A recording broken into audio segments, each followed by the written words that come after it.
네, 여러분 안녕하세요. 자, 오늘은 스쿨 그래머 M3 투부정사의 의미상의 주어에 대해서 공부해 보도록 하겠습니다. 자, 투부정사에서 의미상의 주어를 나타내야 되는 경우, 자, 의미상의 주어라는 것은 뭐냐면 그 투부정사가 하는 행동을 직접 하는 주체를 얘기해요. 그러니까 전체 주어가 투부정사의 행동을 하는 것이 아니라 이 투부정사의 행위 자체를 하는 것을 바로 의미상의 주어로 나타내주는 것을 얘기합니다. 자, 그런데 거의 대부분 일반적인 사람이 주체거나 문장의 주어와 같은 경우, 그 다음에 목적어와 같은 경우에는 의미상의 주어가 별로 필요가 없겠죠. 자, 한번 보세요. 예문은 It is not easy to speak English fluently. 영어를 유창하게 말하는 것은 누구에게나 일반적인 사람에게 다 쉽지 않습니다. 그래서 이때 to speak English fluently 이 투부정사에 대한 의미상의 주어는 everybody 에 해당하는 거기 때문에 일반적인 사람을 나타낼 때는 굳이 쓰지 않아요. 자, 문장의 주어와 같은 경우도 마찬가지입니다. I wish예요. 지금 문장의 주어가 I죠. 전체 주어가. wish to major in literature. 나는 문학을 전공하고 싶다. 전공하는 주체가 누굽니까? 나예요. 근데 그게 문장의 주어와 똑같은 사람이기 때문에 따로 쓰지 않는다는 거죠. 그냥 I wish to major in literature 하면 되죠?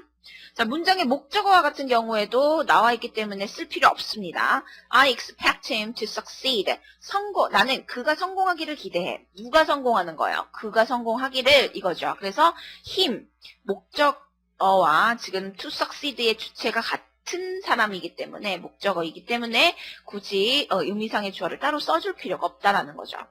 자, 그러면 이 세 가지 경우 외에는 의미상의 주어를 써줄 필요가 있다라는 거예요. 자, it is difficult. 만약에 form이 없다고 쳐볼게요. 자, it is difficult. 어렵습니다. 이런 얘기예요. to solve. 푸는 것이 this problem. 이 문제를 푸는 것이 어려워요. 이런 얘기예요. 자, 그런데 누가 푸는 것이 어렵냐? 이걸 나타내주고 싶다라는 거죠. 그러니까 다 어려운 건 아니고 내가 이 문제를 푼다는 것은 어려워. 이렇게 하고 싶어요.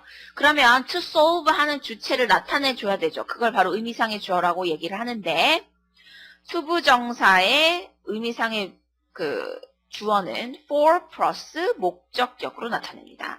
그래서 for me 라고 쓰면 돼요. 어디에? 투부정사 앞에. 됐죠? 자, 그래서 it is difficult for me to solve this problem. 이렇게 가는 거예요. 그래서 to solve의 의미상의 주어는 for me. 가 된다라는 거. 그래서 해석이 어떻게 됩니까? 내가 이 문제를 푼다는 것은 어려워. 나한테 이 문제를 푸는 것은 어려운 일이다. 이렇게 해석이 되는 거죠. 자, 그런데 for 안 쓰고 of를 쓰는 경우가 있어요. 이 경우는 사람의 성격을 나타내는 형용사가 쓰이면 for 대신 of를 쓴다라는 것. 그래서 이 사람의 성격을 나오는 형용사가 뭔지 여러분들 나올 때마다 알고 계셔야 되겠죠. kind, 친절한 거, bad, 나쁜, nice, 멋진, good, 좋은, foolish, 바보 같은, silly, 어리석은, wise, clever, 다 지금 뭡니까? 현명한, 똑똑한, careful, careless, careful은 조심스러운, careless는 부주의한 거죠. generous, 관대한, cruel, 그럼 잔인한, honest, 그러면, 그렇죠. 이거는 정직한 거죠. polite, 이거는 예의 바른, rude는 예의가 없는 거죠. 무례한, thoughtful, 굉장히 사려 깊은, 이러한 사람의 성격과 관련된 형용사가 나오면 of 목적격이 의미상의 주어가 된다라는 것. 예문 보세요.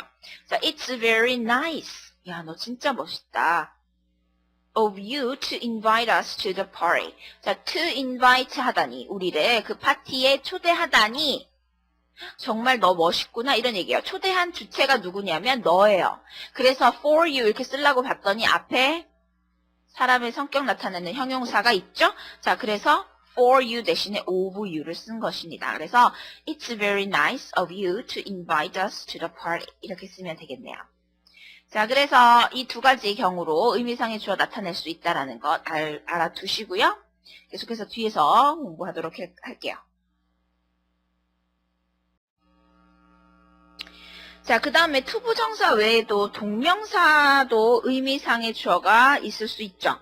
자, 그래서 소유격으로 씁니다. 이때는. 동명사의 의미상의 주어는 소유격으로 쓰는 것이 바로 원칙이에요. 그런데 구어체에서는 그냥 말을 할 때는 소유격보단 그냥 목적격을 쓰는 경우가 더 많다라는 거. 그래서 do you mind my practicing the flute here? 이거예요. 자, do you mind? 괜찮나요? 이렇게 양해를 구하는 거죠. Practicing the flute here. 여기에서 내가 연습해도 되겠습니까? 근데 누가 연습하는 거예요? 그렇죠. my, 내가 연습해도 괜찮냐? 이렇게 물어볼 때 연습하는 주체가 나니까 의미상의 주어를 my로 써준 거예요. 그런데 me로 써도 상관없다라는 거. 구어체에서는 목적격 많이 쓴다라는 거죠. 그래서 do you mind me practicing the flute here? 이렇게도 쓴다. 자, 근데 의미상의 주어가 부정대명사, 무생물, 추상명사일 경우에는 목적격으로 씁니다. 자, 그래서 somebody 뭐 이런 거에 소유격으로 안 쓰고 그냥 목적격으로 쓴다는 거죠. 그래서 did you hear somebody knocking on the floor? 그러면 누군가가 문을 두드리는 소리를 들었니? 이런 얘기예요. knocking 한 거의 주체가 somebody라는 거죠. 그렇죠? 그래서 did you hear somebody knocking on the floor? 그래서 대부분 동명상의 의미상의 주어 소유격도 맞지만 목적격으로 많이 쓴다는 거 기억하시고요. 자, 예문 한번 보겠습니다. 자, it is not easy for him to live with his grandmother. 그의 할머니와 사는 것은 쉽지 않다. 누가 살기에, 그러니까 그에게 있어서, 그렇죠? To live 하는 것은 어렵다 이런 얘기예요. 그래서 누가 할머니 없이 사는 것이 의미상의 주체를 나타내 주는 거죠. 그래서 투부정사 앞에 for him 이렇게 썼습니다. 그죠? 자, it is impossible for her to pass the exam. 자, 뭐가 불가능하냐면 그녀가 그 시험에 패스하는 것은 불가능한 거예요. 그래서 to pass 의미상의 주체죠. for 플러스 목적격. 그쵸? 자, 3번 it seems difficult for him to achieve his goal. 그의 목표를 달성하는 것은 그에게는 어려운 일 같아. 그럴 때 바로 for 플러스 목적격 쓴다라는 것.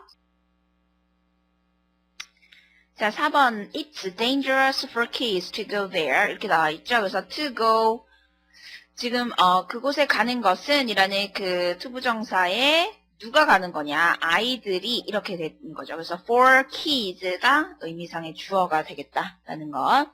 자, 그 다음에 It's nice of you to show me the way. 자, 여기서는 지금 of you가 의미상의 주어로 쓰였죠. 왜 그렇습니까? nice라는 사람의 성질을 나타내는 형용사 있어요. 그렇죠? 그래서 to show, 투부정사의 의미상의 주어, for you 대신 of you를 썼다라는 것. 자, 잘 아시겠죠? 자, 우리 뒤에서 문제를 한번 풀어보도록 하겠습니다.